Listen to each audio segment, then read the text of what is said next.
Welcome to Bias Bash. I'm Lauren Green. In the wake of the most recent Anthony Weiner scandal, Donald Trump has questioned Hillary Clinton's judgment for allowing Huma Abedin to remain so close to her, despite her husband's penchant for lascivious activities. Many in the media have begun to take Trump's lead, using this latest incident as a reflection on Clinton's judgment. But if the media is going to continue on this path, shouldn't they question the behavior of Trump and his staff as well?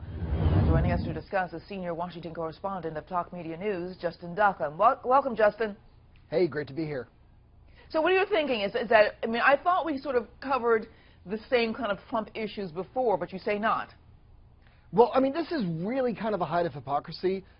We have Donald Trump's team who, frankly, just aren't angels. We know that there was an alleged affair that took place that Donald Trump actually brought plenty of attention to when he ended up filing a lawsuit against one of his former staffers who was threatening to expose it.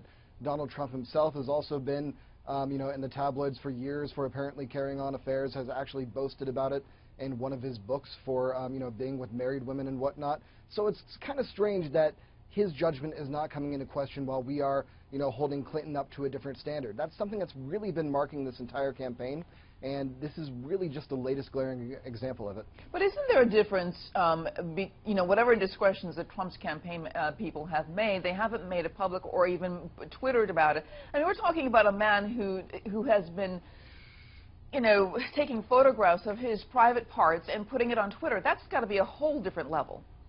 I mean, it is to a large extent. I'm not saying that anybody within the Trump campaign has ever, done anything remarkably or resembling, tweeting a picture of whatever or sending out a photo of you and your child in a racy late-night text or whatnot.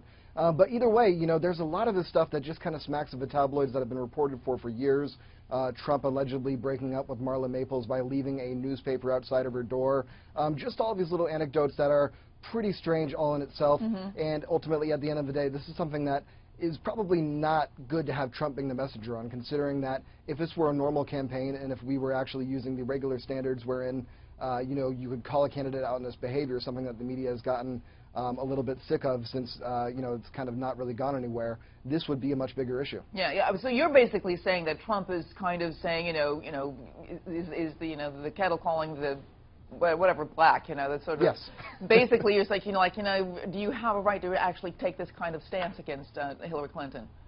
I mean, you have a right to make that stance, but there's also a duty for the media to kind of point out how strange this is.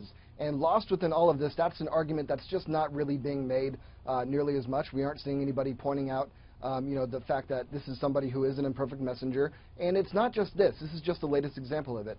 Time and time again, we see a double standard being held for Trump, wherein, usual kind of efforts of hypocrisy just are, sort of left to the sideline and ignored. And that's something that is really coming into, sharp focus here because of this latest issue, but something that's really been an issue for quite some time now. All right. I want to thank you so much, Justin. Thank you. And if you want to hear more media analysis on the week's top headlines, catch Media Buzz with Howard Kurtz, Sundays at 11 a.m. Eastern and again at 5 p.m. Eastern on the Fox News Channel.